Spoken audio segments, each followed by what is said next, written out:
Okay, here we go. All right, sync up. Okay, you probably didn't hear mine. No, I didn't hear yours, but I gave it like little kisses. Okay, thank you. Hello and welcome to Noneother. What is that? I feel like someone is watching me. Watching. Oh. I heard something. He became aware. Oh no, is that you? I have seen everything that has ever happened, ever will happen, and yet, what the hell is this? Somebody's watching you, as Michael Jackson said. Anyway, welcome to Noneother, and today we are covering What If Ultron won. Yes, The episode newest 8. episode of What If, semi-final Yeah. in sports terms, I guess.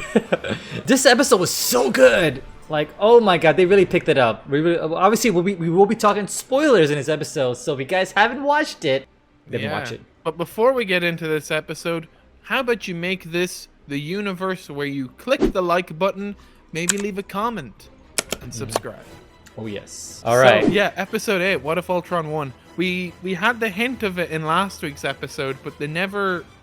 It was weird, because they never got to that point in this. Yeah, I want to say it's like almost like a continuity error in a way, because it sounded like when we actually watched the episode, of course, for episode 8, it's almost like it was like a history of how Ultron won and how he went from multiverse to multiverse, or different universe, whatever, and we were kind of hoping to see a cameo of him actually going into the ending of episode 7 to like kind of fit that tide, but we didn't get that. No.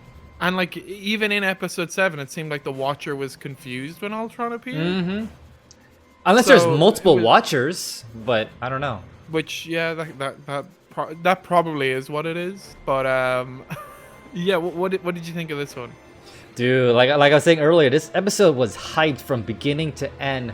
Like, I just love the interaction between the Watcher and Ultron, and basically how he was just so confused of like, oh, how's he able to do this? And then there's obviously an epic fight scene across multiple universes.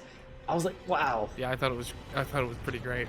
I thought the whole build up to how Ultron won, I thought was really, really well done. Nice pace as well. All of the fights leading up to that, of like him versus Thanos, him versus Captain Marvel. Speaking of Thanos, Great. though, like, how'd you feel about how quickly he died, even with at least 5 of the Infinity Stones? Fascinating.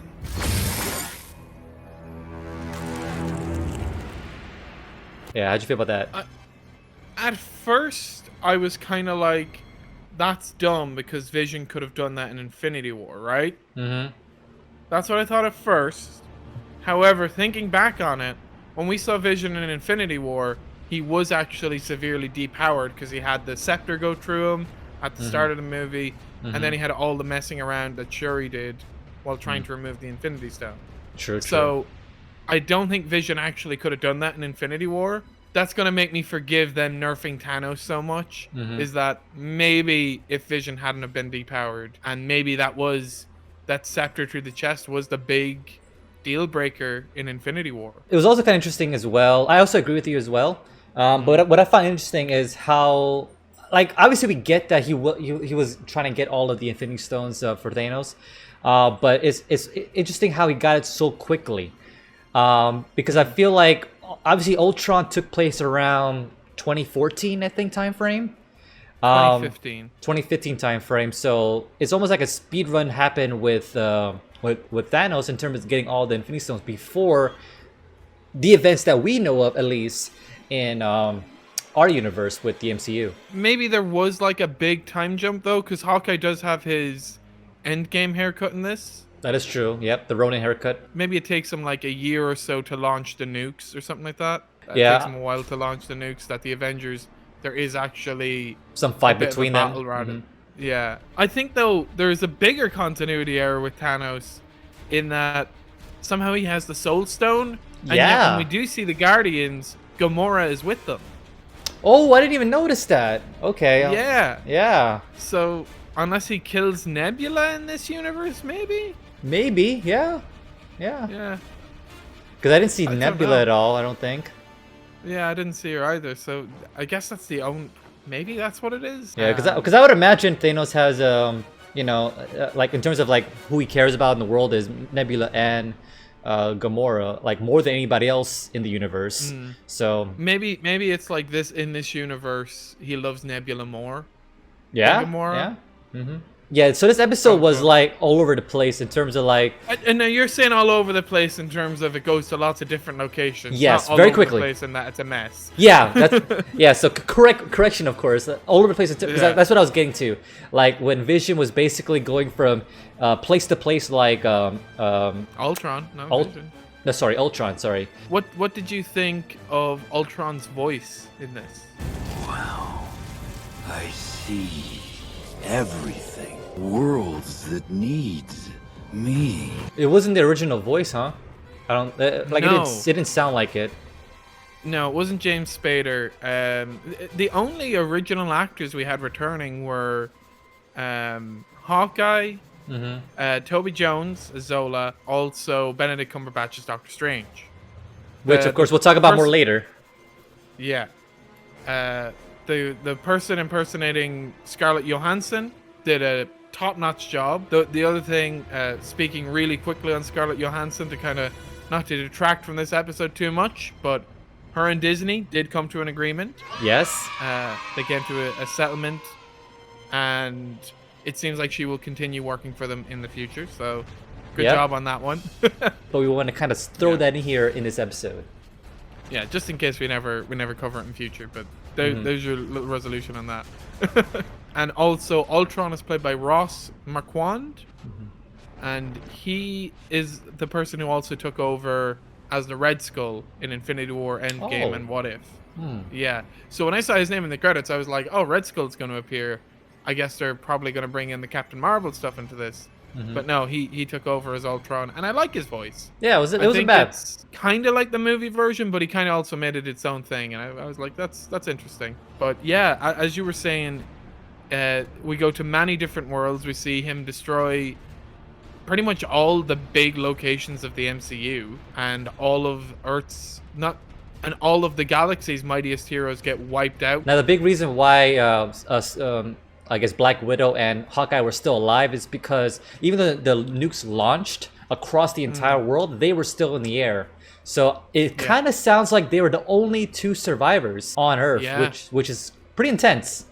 Pretty intense. Yeah, you'd kind of think they should just give up at that point.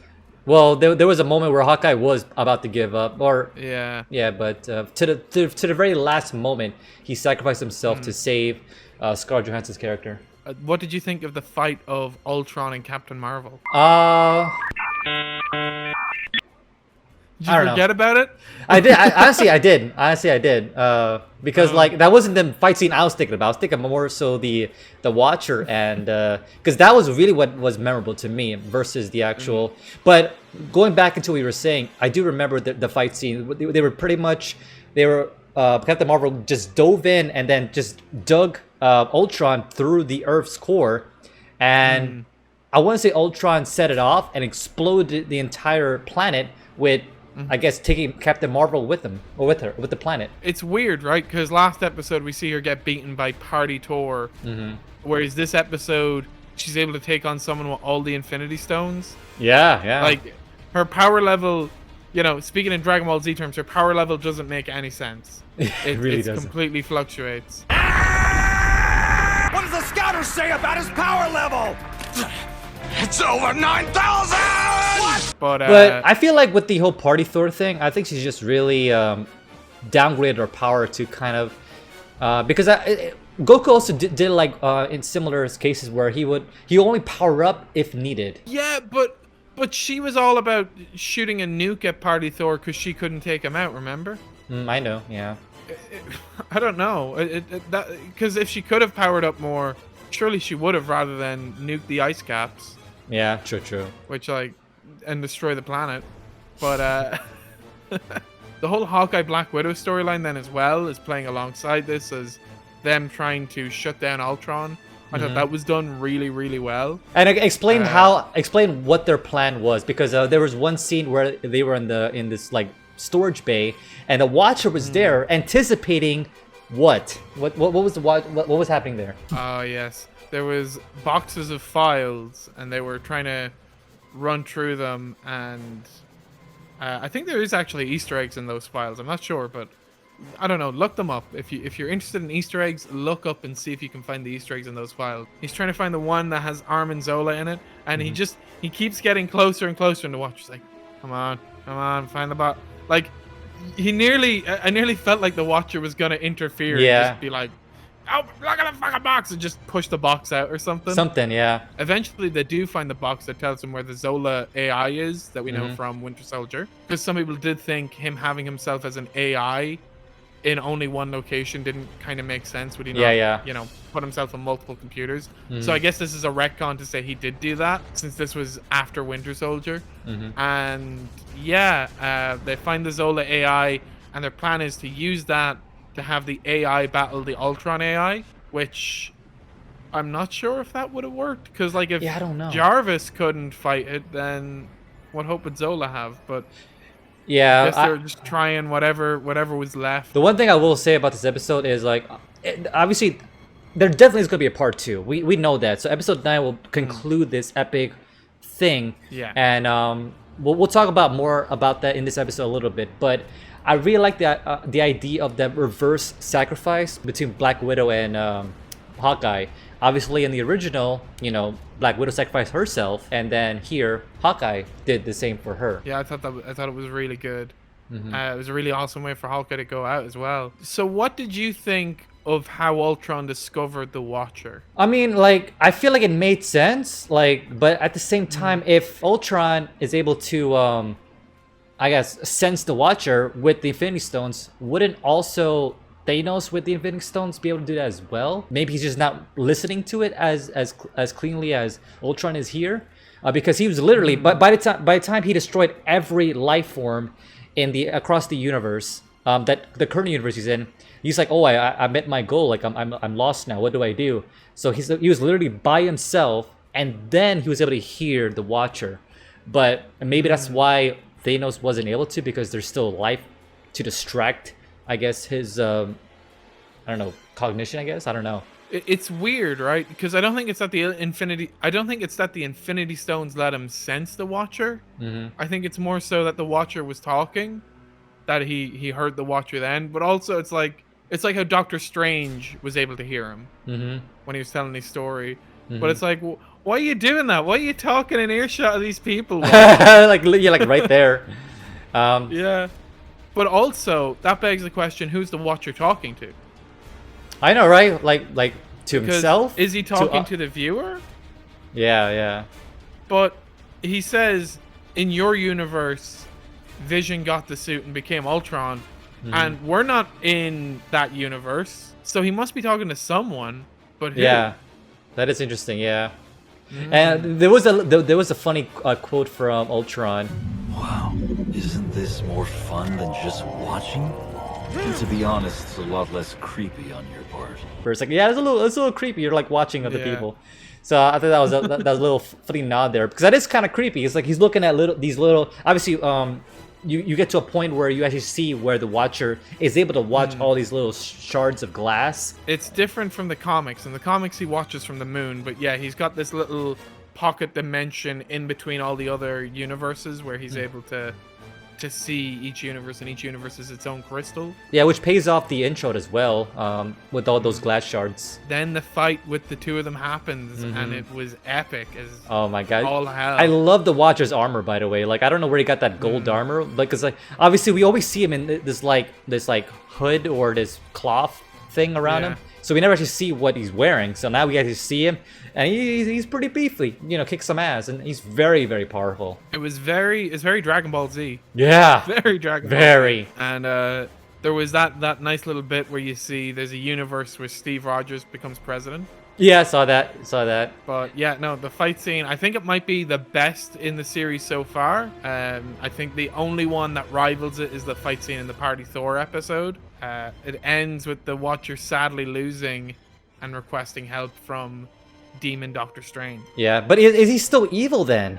Or is he like now redeemed? Or how long was he in that Prism, like, was he able to redeem himself or what? 5 weeks. We'll say 5 weeks. That was around when that episode came out. Yeah, I think he might. But the thing is, though, like at this point in this current story, he has no choice but to request his help because he's probably obviously he's not as powerful as the Watcher, but he still needs people to recruit. So obviously in episode 9, we'll see this big team up with the other people across the other universes. Yeah, and there was a good red herring in the mid-season trailer where you saw Doctor Strange and Party Thor, and it seemed like maybe the two of them were teaming up, and like Party Thor could end up being evil or something. But no, I guess it's not going that way at all, and this is going to be a really interesting showdown of Demon Doctor Strange versus Infinity Stone Ultron. It's going to be exciting, I think, and I think the ramifications of the next episode will ripple through the rest of the MCU. I wonder how Zola would play a factor on this, because if you recall in the episode, Zola was like saying, I can't actually stop or disable Ultron because he's not currently in our universe. I would imagine eventually Ultron has to go back to his original universe, and I'm guessing the plan is to push him there and then have them disable him. It'll have to be. In terms of episodes you're hoping to come back in the next episode, what ones are you hoping for? Well, my guess, obviously Captain Carter. I feel like Captain Carter is a given. Really? Yeah, it's a given for sure, like 100%. Number 2, probably, I guess the Chadwick Boseman version of Star-Lord. Will come back. Obviously, we already seen Party Thor, and we of course know Doctor Strange will be there. I don't think they'll bring in zombies. No. Killmonger, maybe. You think Killmonger? I think they would be quicker to do an episode on that next season, like a proper follow, because that one seemed like it was gearing up for a follow-up. The same with zombies, and I kind of hope they do that. I hope they just kind of leave them alone, and I hope they give them their follow-ups next season. Maybe the universe where Loki took over. Yeah, maybe that could be brought into it. But you see, I don't know what I kind of hope they don't bring in Captain Carter, just because I think her story would be more interesting without her being like fighting in the multiverse. I think it'd be more interesting to see how the universe is different when she comes back into it. Okay. Like, I guess we'll see. We'll see. But I think you're right in that they could bring her back. Because if I recall, there was an interview done, maybe last year. I forget exactly, but they really wanted to, I guess, push the Captain Carter story for the greater MCU projects, whether it be live action or through the What If or both. Yeah, there were rumors of her appearing in Multiverse of Madness, and they did say each season they would do a Captain Carter episode after her episode aired. So yeah, I don't know. I just think it would take away, if they were to do a season 2 of this, it would kind of take away from Captain Carter's episode if it's like she knows of all of the multiverse and stuff like that. It kind of brings up an interesting question as well. Like, assuming they finish Ultron in this episode, who would be an even bigger baddie for season 2? I guess we can talk about that more so in the next episode. Just kind of like, think about that right now until you watch the season finale. A lot to think about for the next few days. All right, let's talk about final ratings. I guess I'll start. Obviously, in this show, we do 2 ratings. One for concept and one for the actual overall episode itself. So let's just immediately start with concept for me. What a great concept. I love it. Like I mentioned before, beginning to end, amazing. The pacing of the episode was great. The battle sequences was great. Definitely a conflict, like a epic proportional conflict between not just one universe, but multiple universes. So I'm very, very excited about that, and the fact that we finally see interference. We knew it was coming with the Watcher, but now we definitely see that he has no choice but to interfere and ask for help, because this is now affecting him. I think you said episode 7, so you are wrong. I thought I said episode 8. No, you said episode 7. We have a recording of that. I think he's getting closer to interfering. I think he is. He's getting closer and closer to interfering. So you still think the final episode? I'm still thinking the final episode. I'm still thinking episode 7. But regardless, yes, the actual interference starts. Started this week. But yeah, going back to the rating, the concept of it, amazing. So I'm gonna give this episode easy 10 out of 10. Now, for the actual overall episode, now this was a good episode. So I have to give it another 10 out of 10 for me. This was fantastic. Concept, I thought it was very good. I thought it was very Terminator-esque. I really enjoyed seeing this alternate universe, and it was funny because like the movie was called Age of Ultron, but this was the real Age of Ultron. Mm-hmm. It really was. So the concept, I'm gonna give it 10 out of 10. I thought it was a really good, solid concept, and I thought it was, you know, done pretty well. Now, when I'm talking concept, I'm not actually including any of the stuff with the Watcher. So I thought all that stuff was solid. But let's talk about where it goes with the Watcher, because I feel like that's kind of outside of the concept. I think this is big ramifications, and not just for this series, but the whole MCU. I mean, it has to. And I think a lot is going to change going forward with both, considering all of this. If we were to do like a top ranking, without episode 9, this would be second place. I still think the best episode is the zombie episode, and maybe we can do a top 3 next week. So if I give the zombies a 10 out of 10, I'll give this a 9.5. I thought it was amazing, but I just like the zombies one more. Yeah, obviously one more episode to go, guys. Obviously, these are opinions. Let us know in the comments down below what your opinions are for this episode, and Yeah, I guess please do. the overall replication of the MCU, and your predictions, I guess, for episode 9. Make this the universe where you like, comment, and subscribe. Oh yes. But that is all we got. We'll definitely see you in the season finale of episode 9 of What If. What if we saw you next week? Yeah, that'd be nice. Yeah, what if? That'd be nice. Peace.